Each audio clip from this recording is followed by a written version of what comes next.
don't you team. Exactly. And because it's a team that you have been consistent that the team ever top. And Liverpool Liverpool team that missing 2 of their best. There's also an Arsenal team that is missing our best player. Partey. Obama also ni ho. And the Mamu Menya said the Liverpool go and missing players. We are also missing Partey. Arsenal without Partey, you go and check. We have always struggled without him. No, okay. Team that me did Liverpool di chain. Ke mu team na Kameka se be chem. Man be mo ha se you. And I'm say man mo match there. Liverpool dey me so chain there. Well, so I say I say your boy offside rule no. Inside the back confusion ko for say the people think about goalkeeper. It doesn't talk about goalkeeper. Doesn't talk about you know I'm say confusion. I'm saying for messages be bring about the yes. It will show on the screen now. The last man we be for back on brother na Rudiger ejinache no. The last man was Rudiger. And because Rudiger join on about the go I said the last man in the goalkeeper. So a clear offside. And I say the rule doesn't talk about the goalkeeper or defender or a striker player. It talk about the last man. And I think it was a very good call by the officials. Who say BC Okroma say match be Ghana League ma omuji go man that it is serious issue. And say I remember recently BC was saying they have to learn from it too. But Tottenham was an improved side yesterday. Oh yeah. They keep improving. When the way they manage and handle Chelsea. No, they came in after Chelsea have scored the first goal. Before the Chelsea dominated and scored. And leading 3-0 on aggregate, definitely you have to relax so too. And the normal thing that Tottenham will come in the game. Me no matter. I'm talking about the game. Me say Tottenham na me move, especially in the second half. No, nah, it was a very good Tottenham side. Antonio Conte there, a boy Juma papa. Me no compare one more. Call Tottenham just before Orban. That can call we are no to call next one. Oh, me fan chaso. Brown. Okay. Mr. Tuanra, you share the Ghana Premier League outstanding game. Media money Accra House of Folk. Na ade ehun ye. I'm say why am I dey do level a onu shi ka biom. So why changes in and then we ebo inconsistency is a problem for Bodu right now. And I think they want me and she no answer in tema league dem say omu ye from one sa okwohwe points made up no conditionally time no borom some more 3 assigning games. So na no dey mathematics no. E o 3 9 points ye sha be catch kotoko. Ye sha be catch king face. He say 2 no. All 2 na ko say na no you are trailing them by huge margin. Now ba ku na aka no one na na sa so bo. So I think say Mr. Tuo say Bodu ye hwe na oye adwuma na enyima ko nkan e de mo. Mr. Tuo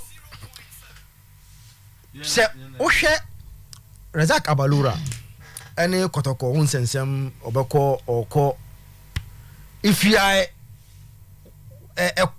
kotoko the omoye no you go back and look at House of Folk now the etuwonfo tabana has as the league we are on players no bi ko Africa ba na mo ko je ba era on value erezi ko top no offer started coming Salif Ibrahim ba na namu ebi mu ne 150 ebi 200 na offers ne ba ade eti ya ne se o da bi nya botre ne ko Africa no ye go Africa na value no ko soro no mo ni so gwa ko shia Esperance mo so the work mo go 6 ama omono value no so atiaba right. Now after failing to sell those players today ban na eke no wasem no sa the value no ne baby ana ogina sa time na things ni pe no today team bia no pe ban na bia no so no call the 200 na about today e bia the 100 na beba because the value have dropped. Etro say oh Razak Abalura at the same goalkeeping department who was that lad who Kwame Ba that young boy na opera no on the opera team and fancy check on that premium team fan kana and cast this year na baby I do no you see future baby tell the lad if you are struggling today Kodoko struggle to renew the boys contract because of lack of playing time. A boy baby feel say nanka season ni share nanka odakotoko matches and Brastas in Kokangubi because he was part of the team. The problem was that season ni share nanka odakotoko na bench but on the bench. So yeah, call up no, and I'm drop no. But also the age, any be BMWA in or future. So when you want such goalkeeper to remain, you have to take big decisions, and one of those decisions to allow Abalora to leave. All right. So you have to say. Is kasam no de nkofo born there based on komo edin there and do sa amount no the $300,000 nkofo born oh there now yes form yes yama permission to mention the figure and you already idea na di people so be mention figure they are can no near the way no put na account oh na some nkofo you all challenge doubt you but be now oh say e figure how about it da nyari.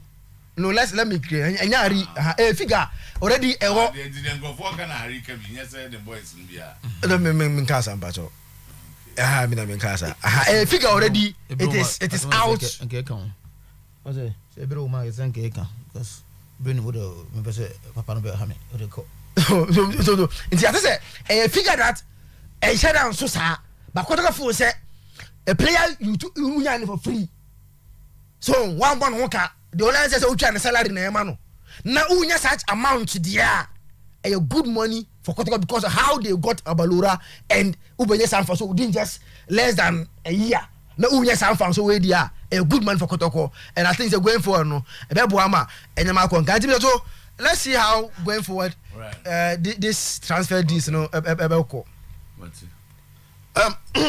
David Jubona ko wi anu na feel sir ko e wa ba dia on corporate okay aja head of sports that's it what does it say o si ma nko David me na mze ko okay mo to yes na Harry so no di ka kasa wi Harry ko e ono kasa wi o o si me ka me ko da o so me da ko da obi ase ma de Jam that's it I watched 2 games from the foreign front. We were Chelsea against Tottenham. A game na me feel say before say your game no na Chelsea are qualified because the coach of Tottenham Nensama all kind of Chelsea Tottenham cannot match Chelsea. In anyway the gulf of quality what Chelsea's missed as compared to Nidia no it's not something that you can compare. And for that matter Tottenham they not almost game no say some honor other than that cannot give you a jai cry we are jai atron baby because na enya dey betimi afa comment that I feel it was unfortunate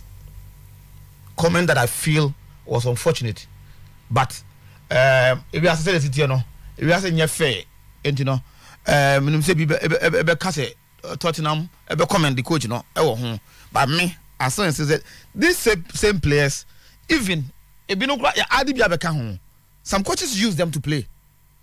And Ebia, in a way, they were able to beat Chelsea. In a way, they were able to beat Manchester City. They were able to beat top teams in the Premier League. Maybe. So when you have such a squad, you don't make a statement to make it look like that as a team. No, it's nothing. A team that boasts of Hurricane. Whom so mean? All these players, at least, so to give it a go into the game as a team. When you break a person watch you, but when it all started now, situation money look like say Tottenham is zero, almost nothing. I don't think it's a good one. So they lost a game to a team. Almost players, Chelsea players, now they knew say. Almost qualify because Tottenham was not ready to challenge them.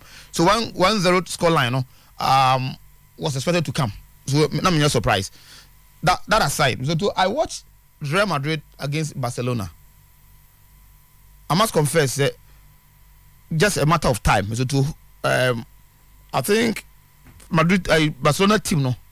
So to be back to a level where many were surprised. Me share Juma.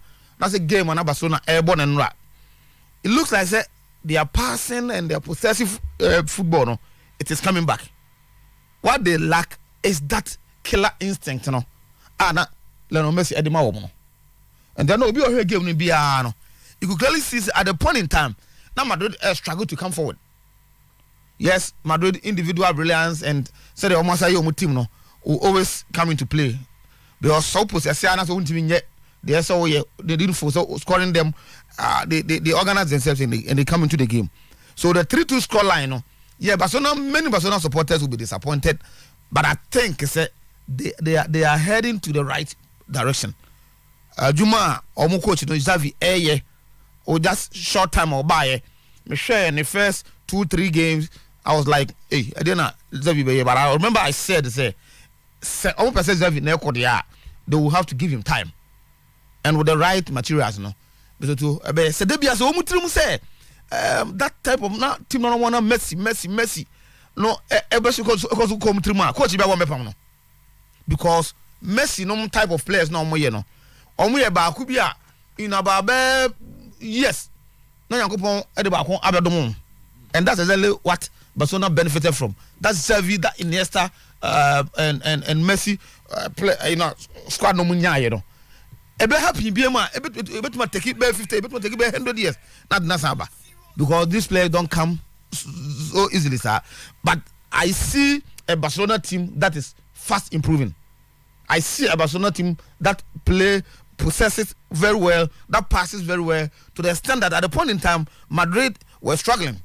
They pushed them, but then with that individual qualities now always come into play. So, game of Barcelona defeat Lucy, but I will give the coach thumbs up. Per what I saw, I will give the coach thumbs up. Now I hope it's a bit me aye. Me bafie. Oh. So after me go try you turn up. Me yeah igakra. Mami come in wadama. Open ga se masoko to dwom. Sro wadama. Ai, sasa ma hu se kana esem kono. Wa anya sa obeyi.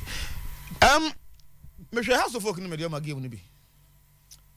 So I describe the interview coach Boadu a granting man surrounding relationship no I yielded a very good resource. Ama different resource ubekaya David ne assistant coach no is am dom academy no ekọ yom kusua ade but another one a sande aba and this Abarora deal no one of the positives are the partnership between Kotoko ne Sarante no e aba and the information I have is that moon and nam ena sal diwe ekobaye and yamo penifona omutimi nya sa ni swade huna omude sa deal no etimi edibaye no na Sarante player mbacho agent na or working deal no he has a relationship with Sarante and in fact the information is that Sarante the agent within deal no strike from within Sarante line and edibaye edima fencing Abarora the Sarante per se or call him or do maybe a possible say bia or call maybe maybe a possible.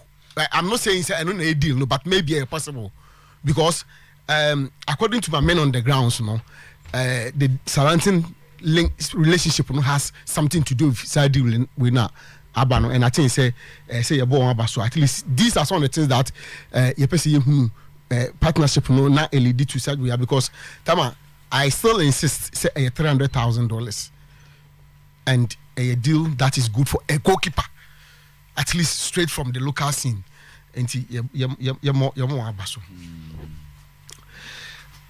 Tama me hwe abo no bi enra utie media ma coach na on say earlier on na worker or say ohun say o decide say o ma house nyusu francs no enti say auxiliary middle no because I want house akon no ejina enti ono no ni fullbacks no kra no amoma as attacking fullbacks ono mbo as a proper fullbacks enti che say sa side holding nyina no oja to hono mu of which body in fact say wutie omo wo Cameroon wutie ground so no wutie nkoma wudi even FA president no kra wutie no ne coaches no ade a the moment victory beba no supporters do na share the mistakes of the team.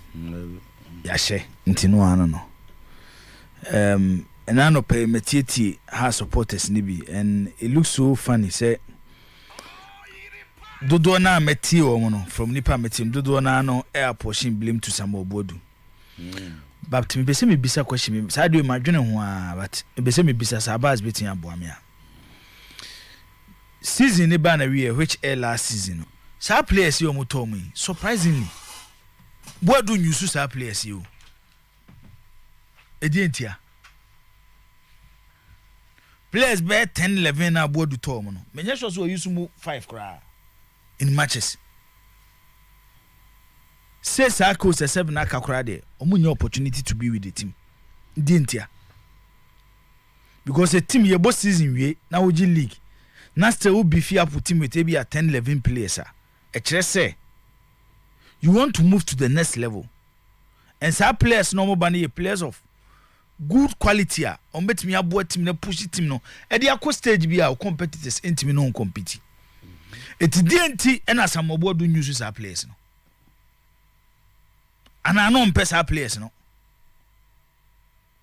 ana o man panifo ko top players ni wie e na bodo won say players ni mo ni me o mo has ana obi ne top players ni de ma bodo which most times ekoso Ghana a league all over the world enyoma ekoso because I am nwanwa the man am nwanwa ne say has players no mu ye nipa mizoto yempo from baby almost start almost season ending day but most of the players enra Mesha has game no I was feeling sad for Mohamed Alhassan it do stage we could clearly see say wabre and it's not his fault because started from the Champions League. Has started almost pre-season. Let me say 2-3 weeks before any other Premier League club. Because no more about Africa. And these same players now boss besine. It's ye there on bebre. So there, shadi bi. So what has team carefully. Omubo game man do best 70th minute. Net team na ho de aba fom. E de ma krasa players ni bi. It's Mediama beating has a watakwa, and now Mediama beating any other Premier League club a watakwa. Zoto enyamenwa. But the other man here 1 year, the circumstance of opposition in Kobo ball, and he said the opposition in ball is city. And now, my has team now. What I can easily say is say, na disjointed team. And then Mediama game in the show you. So has any Gold Stars game now. Zoto. Because has a folk won, has winning game ninty, and that time that pressure will want no. And Gold Stars baby and see a difficult grounds. It's yem for the total play of the team. The most important thing is say grounds near the inti has a question into yem henon. But we has new Gold Stars clearly now. And no performance no the mind takwano. And yet different from performance no the mind Gold Stars no. The differences has we need, but the total play has born no more point. And the difference is Mediama is a better team than. Agreed. But the main person, me Angela, me person, me fan say. Then there's the same standard. Say. But the opposition and made them win. No, on say you can you can play bad football, but you have bad football. But no winning. So what I'm say. No about bad football, no lose. But also be as so because oh yes we see a shay and we lose but was the total performance of the team no o can me no man put the score line aside. Agreed. And no been amazing but opposition no and we will lose so now be winning. No say standard or the standard that baby any takwa nyina yepe. By now say me the ma was through kakra chen baby and you know I had the obesheba I had the ultimate share. Okay. So if you have looked at the Mediama team recently, they are playing very well. Yeah. And I'm gonna pick it up. I'm gonna pick it up. Yeah, I'm gonna pick it up. And I never call. I did change as I did not. Okay. If you have a count. Oh baby, I'm making and 70 final. May I am on moon because I'm expecting us folk to do better than the Omuye. Based on materials somebody be kind team no because OG league now so total 10-11 players it just so result standard no but sometimes so there are teams players from don't find it difficult to penetrate. On say because at a point them say be two is it Man City or team. Yeah, but because position no kind of me no might not be at the training grounds every day. And was only say has Igbo game na me hwe game no has folk training grounds. So I wanna know. I wanna know me hwe game no. Has training grounds. E wa kra yes. No TV O baby na me hwe na no. O bebe ho. No e ho gate na ho na gate. Won say ma me bi ton bayere na yi wo ano. E ho na me hwe no. Has training grounds. Dokunu run o TV o. Saka ko has match no has. Enra baby na me wo no. Suspect. Baby na me kondo bayere ache. Na me kondo bayere ache.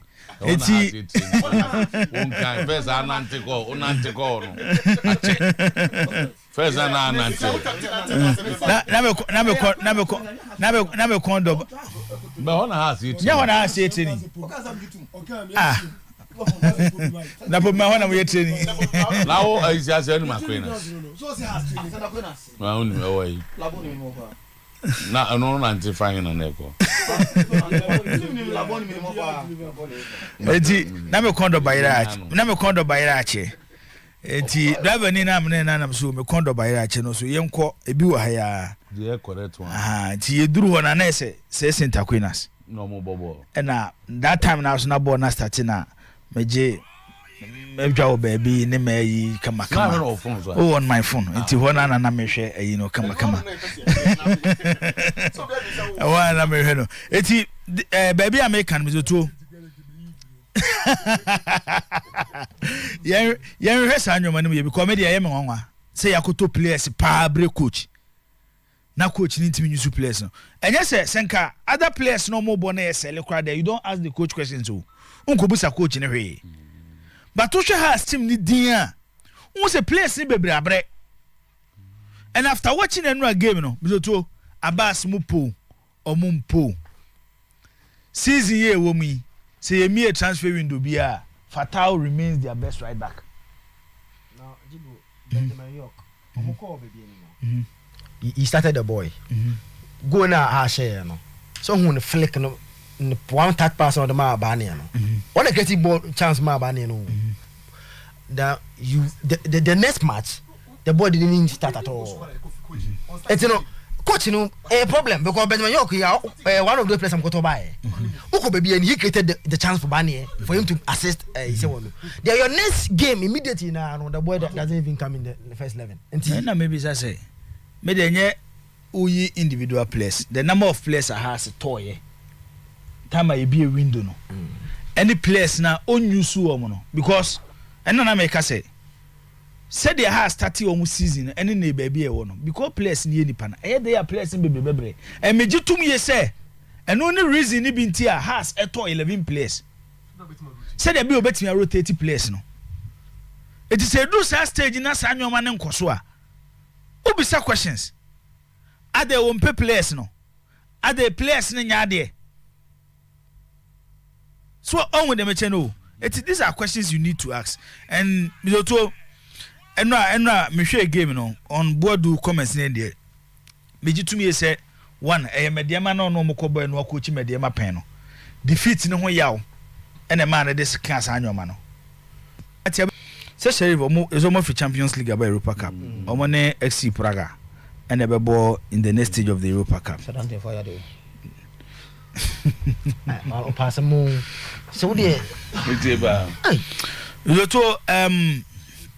footballers are ambassadors of every single club. And for one baby or so our club no money ya so we pay kwa bontin say bi okoko ye BBI.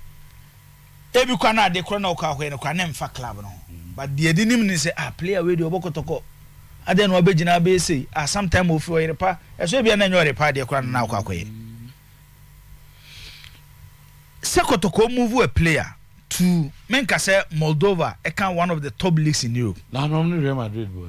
But Sheriff this season the champion Real Madrid. I'm sure Real Madrid or Santiago Madrid ko show Moldova. But the last match on Madrid show. Mighty Santiago. Of course. So the news is almost Madrid. Madrid is almost there. And the football is too. The Spanish way of negotiating with players about an area and the players do na a taking because among person be prisoners.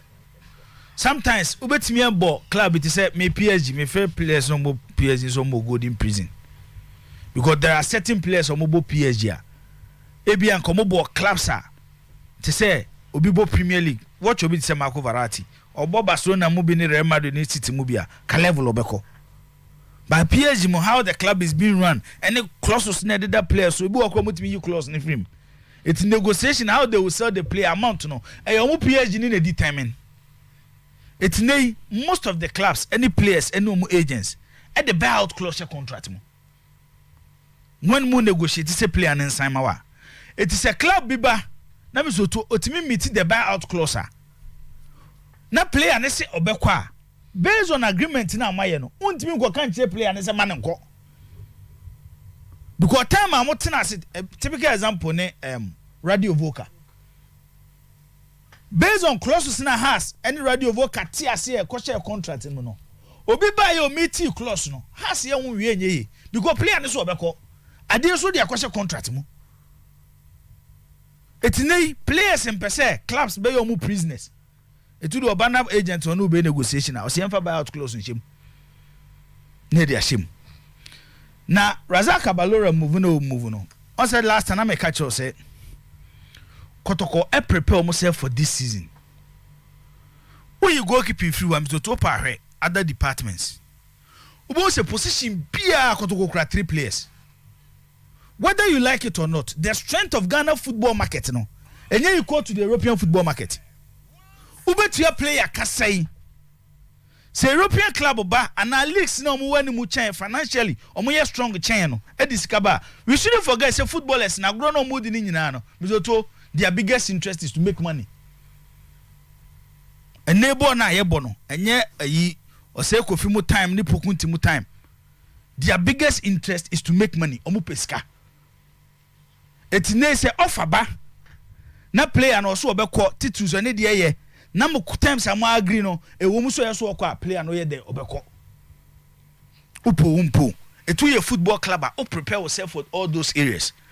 And they offer to go keeping now. Abalora, their last 2-3 games I won now. Danlad is there. Danlad is a national team goalkeeper. Kwame Ban is a national team goalkeeper. It's a bad experience. Menye so sa Abalora free wa. Na se Kotoko so mo replace with Danlad and now Kwame Ban. Kotoko obe lucky bibi. And offer Kotoko right back. Omo Augustine Japan. Omo Nete and omo Fantinu Tamboy Samuel Apia. Offer left back. Omo Asma. Omo Imoru and a Charles what born on turn from BA United. Offer holding midfield even one season no cry me a transfer window no quickly. Omo for Sheriff to rotate with Agadas no. Omo for Justice Blay. It is a team yes anyoma we nyina kire say we prepare themselves for the season at the same time onim so we in a competition.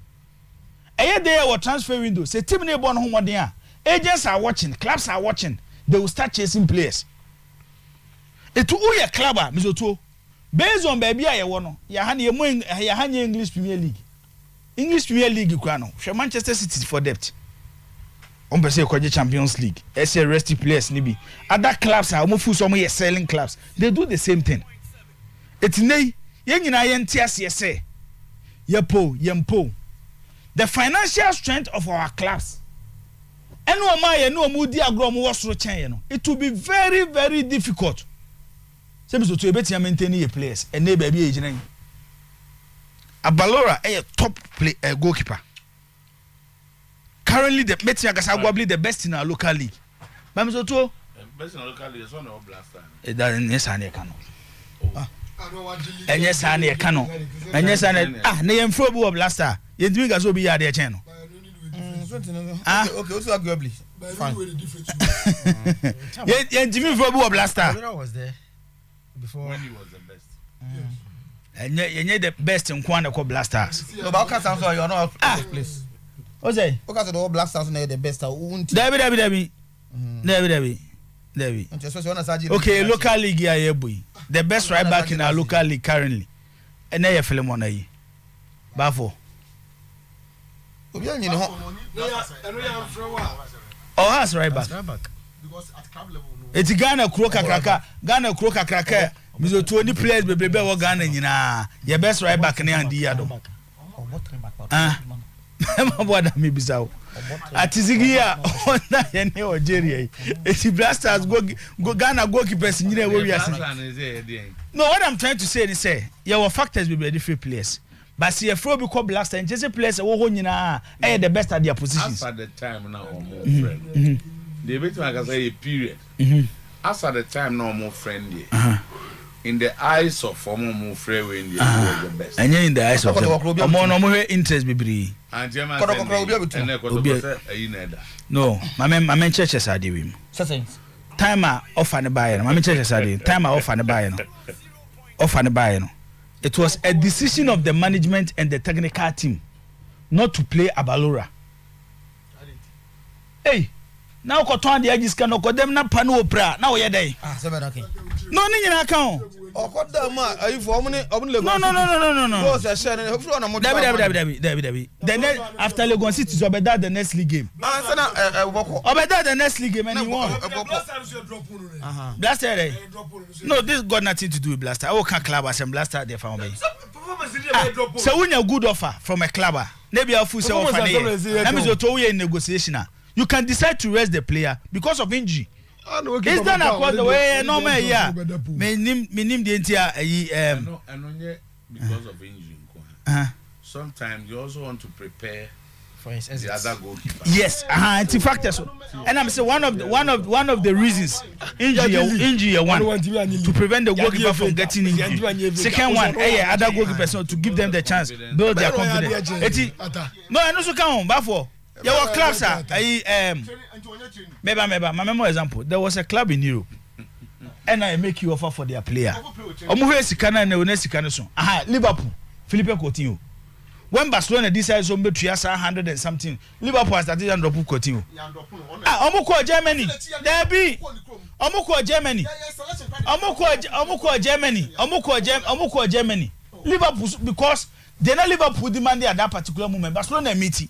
Why do you risk the player? Hey, good money. No, I can't be. I think say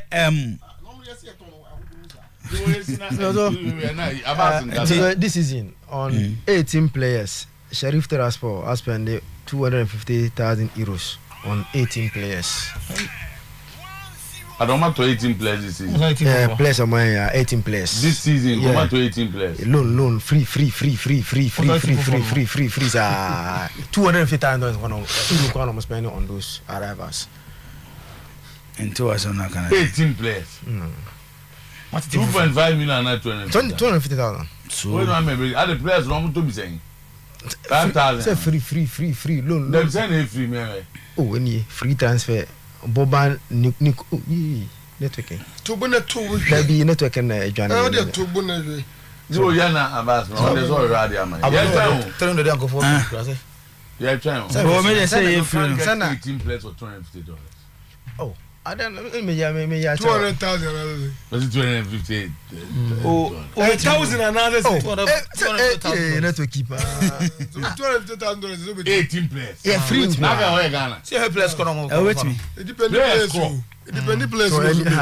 Players saying Boban Nikolov, central midfielder, 27 years, free transfer. Luvan. Network get in here. There were 7 in Luvano, free transfer. Khaled Bassett, free transfer. So problem say omo the year 2021 the whole of the whole 2020 on players no 250,000 them so no number 80 on Ghana. So Ghana players Bassett Mali player Momo Yansini na player ba go $50,000 for Ghana. Because and the player back who spend about 300,000. Say 18 players. Oh yeah, this is it. Man network the brand my. Abana me on this. So Entibo Khaled Bassett free transfer Esperance. Dimitrios Kalovos from Greece free transfer. Bruno right winger from Brazil free transfer. Patrick Pozo from Ghana, 24-year-old free transfer. Patrick Pozo. Pozo. Stefanos Evangelo free transfer. Hamsel Zapata free. Momo Yassini free. Stefan Radilic free. Edmond Ado free. Abdel Mumin free. Hamsel Zapata. So ntibo ho free ana. Oh, me pese 250 nbe na. 50 no Asantiko, network Asantiko. Acha no oto so. Greece ni goalkeeper. Goalkeeper is a 250,000 euros on kwa. Okay, so you know what it means. I just omu Chelsea. This is where they pay around. So what I say? And this all kinds of was spending 250 on 18 players. It's misleading. Free transfer is free transfer. But it comes with a cost. As a team, you have some it comes with a cost. No. And the government matter was a scandal for him. It comes with a cost. To say who Abbas who we unim mostly. Sakla unim their sakla no more. Maybe our Abbas opel. Maybe a cow 1 season. I'm talk from the contract. No, Ababeka. So dear. Maybe I would get 20,000. You be increase 50 and 50,000. Bobby, manager the Monkan. Moldova club Champions League.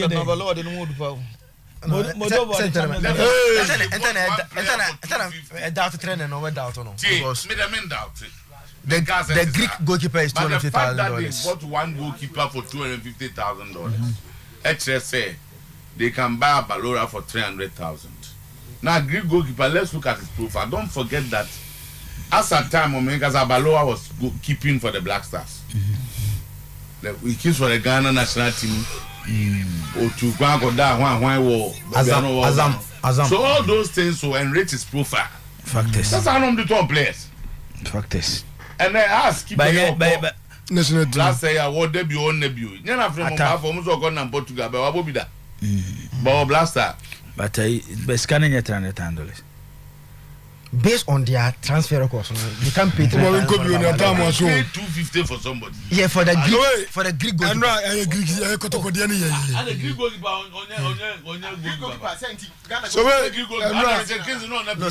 on any day, a player in transfer value on the Premier League. That's not that. No, you're Ghana.